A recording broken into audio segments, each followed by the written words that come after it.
Bonjour à tous et bienvenue pour cette réflexion aujourd'hui qu'on va avoir avec Béatrice Bissara sur la synesthésie, l'art et l'expérience chamanique et comment une expérience sensible peut influencer notre production ou nourrir en fait notre démarche artistique et c'est ce dont on va parler pendant 20 minutes à peu près avec Béatrice Bissara. Bonjour Béatrice. Et Bonjour Pierre Et Benoît. merci d'être avec nous pour ce moment qu'on passe à échanger dans le cadre de cette interview faite par la Condamine. Pour vous présenter en quelques mots, vous, vous avez commencé à travailler depuis longtemps, hein, vous travaillez sur un art de la vision synesthésique qui permet d'accéder à d'autres états de conscience. Vous avez exposé des oscillations, des installations qu'on appelle oscillations à la nuit blanche. Vous avez exposé aussi à la New Delhi Art Fair avec la galerie Baudouin. Et vous exposez encore régulièrement dans des hôtels. Vous êtes aussi avec une agence. Et vous avez fait dernièrement, cet été même, une expérience qu'on pourrait qualifier de fondatrice, de source, une expérience qui s'inscrit pleinement en fait dans votre démarche, qui est l'expérience de vision. Comment on pourrait dire une expérience de vision? Vous êtes isolé dans la forêt pendant 3 jours, avec une préparation, bien sûr, dans l'idée d'avoir des visions. Est-ce que vous pouvez nous en dire plus un peu de l'expérience que vous avez faite et comment, très concrètement, ça s'appelle et ça s'est passé? Oui, alors j'ai fait effectivement une quête de vision dans la forêt de Brocéliande. La quête de vision, eh bien, consiste à, effectivement s'extraire un peu du monde et rester, dans la forêt, seul. Donc, avec pas grand-chose, hein, pas de tente, mais plutôt un abri. On est totalement isolé pendant, 4 nuits et 3 jours et effectivement, c'est vraiment une vraie immersion dans la forêt.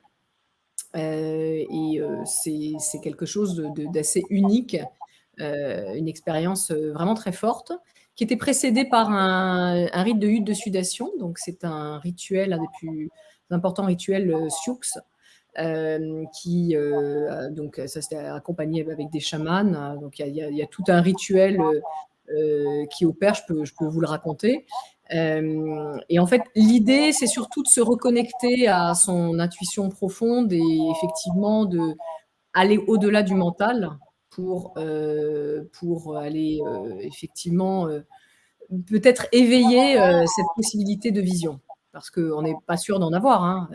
L'idée, c'est déjà de dépasser le cap du mental pur, un lâcher-prise total. Effectivement, le fait de rester 4 nuits et 3 jours, il y a des étapes très précises. En fait, si on faisait que 2 jours, par exemple, ça serait insuffisant parce qu'effectivement, la 3e journée, je peux vous la raconter, mais elle est très importante.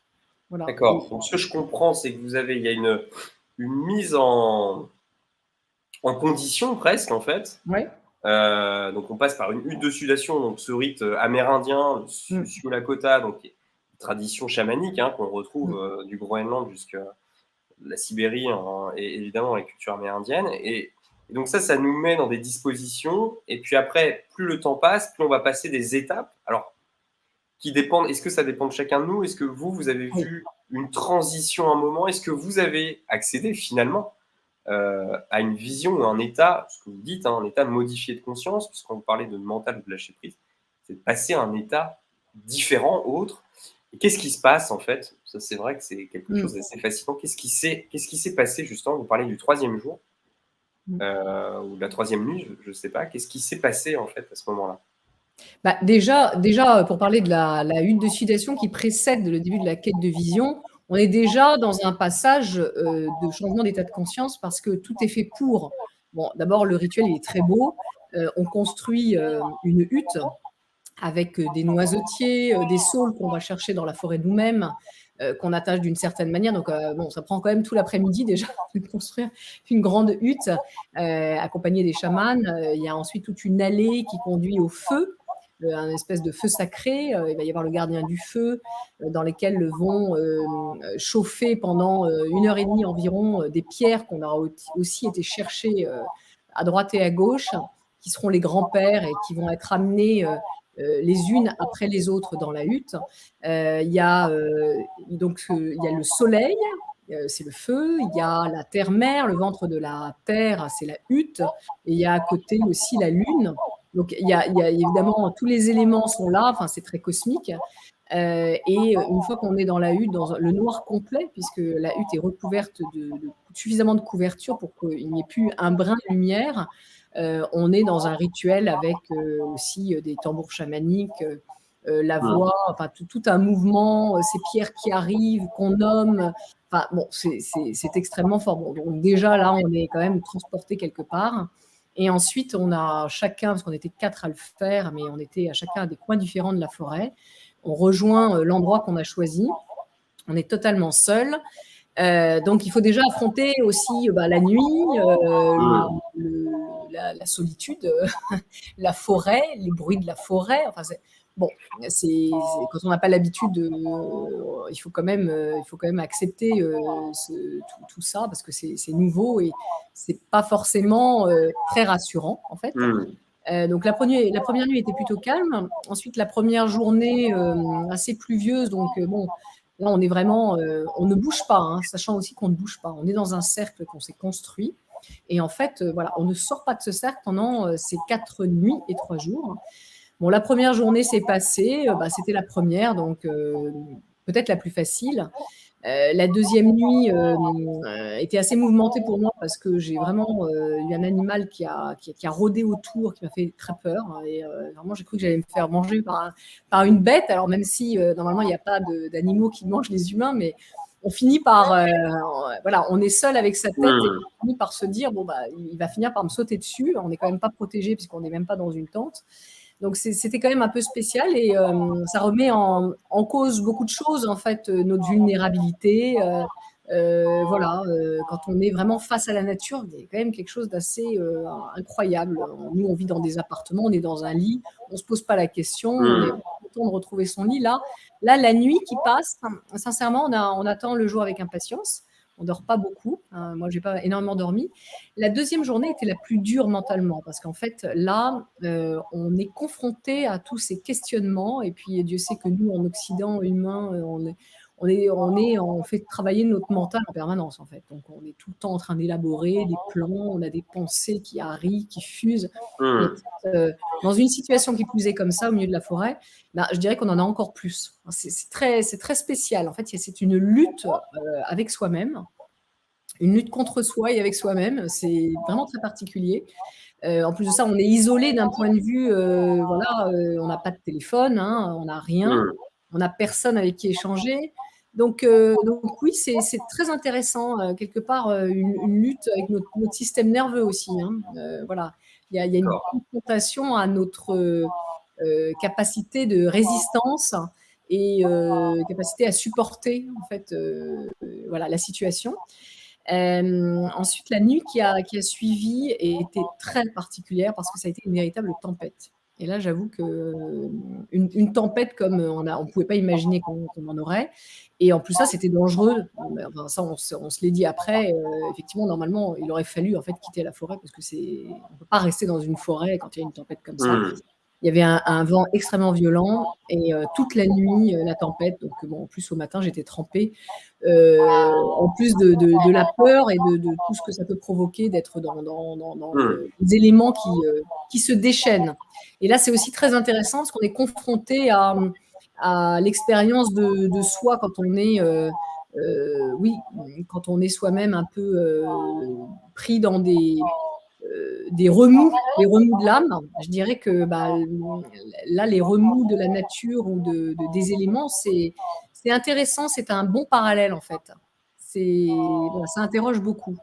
Et la troisième journée a été très intéressante parce qu'en fait, il y a eu tellement de lutte mentale les 2 premiers jours que la troisième, on est fatigué, on est épuisé. En plus, avec la nuit que je venais de passer, vraiment très fatigué. Et du coup, on lâche tout.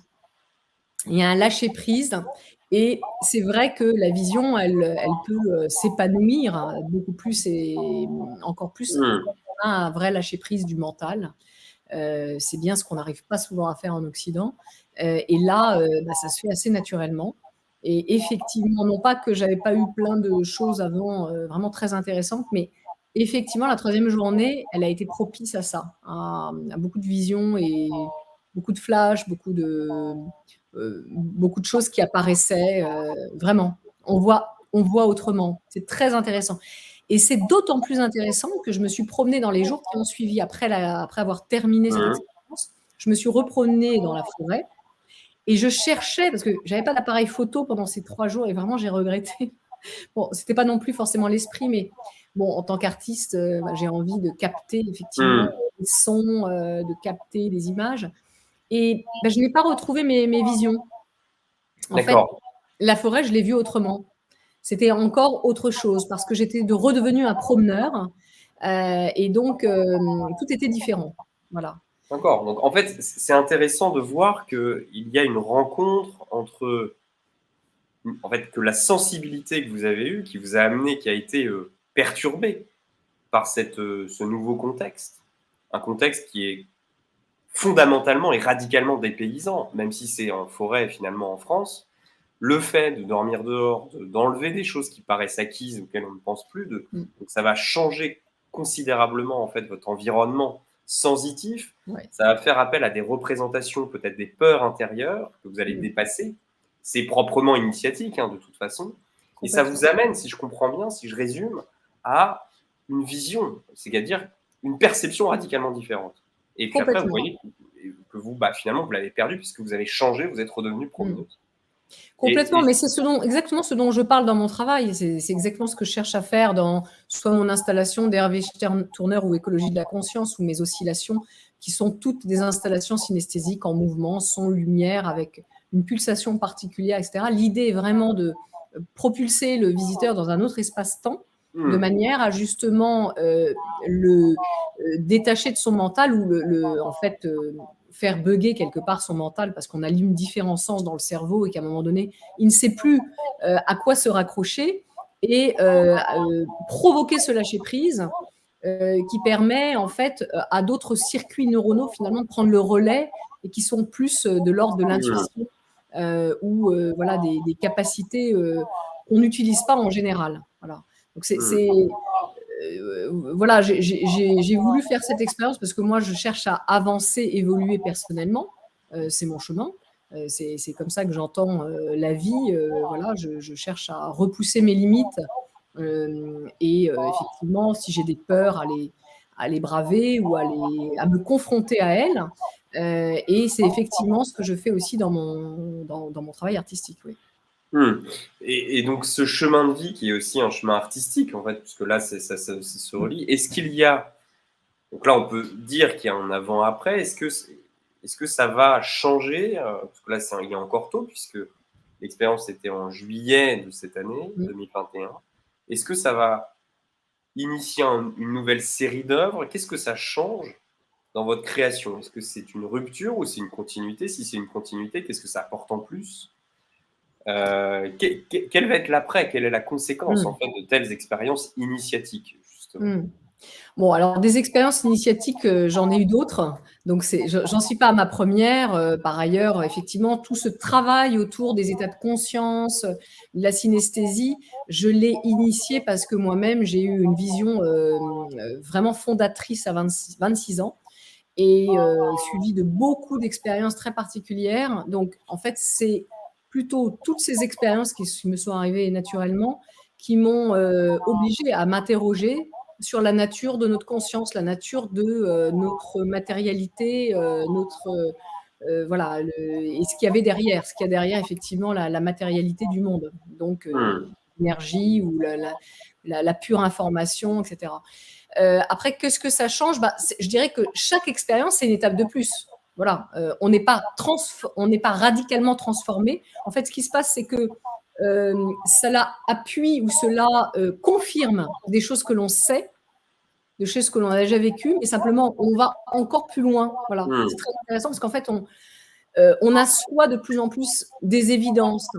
Ce qui était au départ une intuition, ce qui est ensuite un vécu, est une évidence et puis fait partie naturellement de votre vie. Et puis, il y en a ensuite, ça consiste en un véritable besoin. C'est-à-dire, moi, j'ai besoin de ces moments-là. mmh. c'est une nécessité. C'est comme on peut avoir besoin effectivement, voilà, le besoin de faire 5 heures de sport par semaine dans une Ouais, salle de ouais. sport. Bah, moi, j'ai besoin de ces moments d'expérience qui me font avancer et qui me permettent de toucher du doigt quelque chose et de le rendre encore plus concret enfin, c'est un chemin sans fin, mais on avance énormément. Et donc, oui, il y a effectivement des projets autour de l'arbre que je suis en train de construire parce que j'en avais envie avant et que là, ben, en fait, c'est comme si c'est l'extension de moi, tout simplement. Et effectivement, c'est l'expérience que j'ai vécue. Elle est fondamentale dans ce projet que je suis en train de construire, oui. Et donc, ce que je comprends, c'est que dans votre œuvre, et pour l'avoir vue, la connaître, c'est que vous allez créer par des dispositifs finalement, Mhm. vous permettez aux spectateurs, aux regardeurs, de se mettre dans un état euh, qui, doit lui, qui peut lui permettre, s'il peut jouer le jeu, se le recevoir, de modifier sa perception. Et donc de goûter peut-être un petit peu aux visions. Alors bien sûr, c'est différent, bien sûr, chaque expérience Mm. est indépendante, mais en tout cas de rentrer sur votre chemin, ce que je comprends là, de rentrer sur le chemin de vision qui s'inscrit aussi, alors en regardant votre travail et en réfléchissant sur la vision, ça s'inscrit dans tout un courant. Et il y a beaucoup de courants artistiques où on va Mm. retrouver cette idée de la vision. Alors ça va moi je cite Rimbaud souvent qui dit il faut se faire mage, c'est-à-dire qu'on a Mm. vu des choses, l'artiste voit des choses Mm. et qu'il ramène dans le monde sensible commun, je Mm. dirais. Et puis vous avez des courants qu'on va appeler visionnaires, donc, à Paris dans les années 70. En fait, on va développer un paysage intime par la vision. Là, l'idée, c'est vraiment d'aller dans quelque chose, si on devait résumer en quelques phrases, c'est d'aller dans quelque chose par votre art qui résiste à cause de notre conscience. Notre conscience nous empêche, Mm. parce de voir autrement, et en altérant sa conscience, on va pouvoir voir différemment un monde qui en soi est invisible, mais qui est présent, et qui est Mm. réel, mais qui est invisible, qui nous est caché. C'est presque une des œuvres initiatiques, en fait, je pense aux oscillations. Mm. En restant devant, on peut s'initier, Mm. nous aussi, en tant que regardeurs, à travers vos œuvres, Béatrice.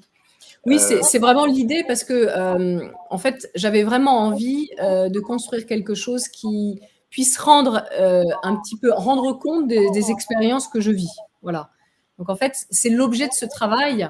Et en fait, l'idée, c'est que on est toujours le support. C'est-à-dire que le travail, il est effectivement, c'est des installations avec un dispositif, c'est synesthésique. Mais l'idée, c'est qu'en fait, comme vous le dites, ça va provoquer chez chacun, la source va être différente chez chacun, c'est-à-dire le retour à soi. L'idée, c'est la vérité finalement de chacun. Voilà. hmm, Parce que quand on est dans ce mouvement de synesthésie, avec le son lancinant de la répétition, etc., des mouvements qui sont faits, moi je les programme pour que effectivement on soit dans une pulsation particulière. À un moment donné, je veux dire, il faut se donner beaucoup de mal pour pas partir quelque part. Ou alors il faut être d'accord. en mode je discute tout le temps. Effectivement, le langage, si par exemple, on parle avec quelqu'un à côté de soi, on va rester dans une activité cérébrale qui fait qu'on s'empêche soi-même de vivre une expérience. Hmm, Bon. Mais si on ne se met pas à discuter, effectivement, on va à un moment donné forcément, de toute façon, rentrer dans l'expérience. Et ce qui est intéressant, c'est de se dire à la fin, mais wow, avec quoi j'ai reconnecté? Voilà, moi, ce hmm, qui m'amuse et ce qui m'intéresse, c'est d'ailleurs le retour sur expérience est aussi important pour moi que l'expérience, c'est-à-dire que je veux vraiment récolter ce que chacun à quoi il s'est connecté. Voilà, il y a l'idée de la reconnexion à soi. En fait, la reconnexion à soi conduit aussi à la reconnexion hmm, cosmique, à l'univers, à la nature, à ce qu'on est profondément. Voilà. En fait, d'accord. tout est lié. Donc, si on se connecte réellement à l'essence de soi, eh bien, on est connecté encore plus loin à l'essence des choses tout court. Et là, il se passe quelque chose à un certain niveau qui est juste fantastique. En fait, on Hmm, perçoit toute la dimension exceptionnelle et toute la richesse de la vie. En fait, on la hmm. perçoit là, à cet endroit. C'est formidable. Eh bien, et alors, où est-ce qu'on peut voir vos œuvres? Est-ce qu'il y a des endroits où elles sont toujours visibles? Est-ce qu'il y a des expositions prévues? Ah bah alors, Dites-nous. il va y avoir des choses il y a des choses qui s'inscrivent. D'abord, avec Studio Artera, il y a des événements, expositions qui vont avoir lieu là en novembre, et puis il y en aura d'autres. Après, il y a des visites d'ateliers. On a organisé aussi des visites d'ateliers. J'aurai une grande exposition en septembre prochain dans un château. J'ai 150 mètres carrés, donc là, c'est vrai que ça sera plus facile de voir les différents aspects de mon travail. Et entre-temps, il y a d'autres choses de prévues. Voilà. Mais pour voir effectivement davantage d'œuvres, septembre prochain, ça sera au Château des Tourelles, dans le Val-de-Marne. Très bien. Mm. Bien, merci beaucoup, Béatrice, pour Merci cet beaucoup. échange.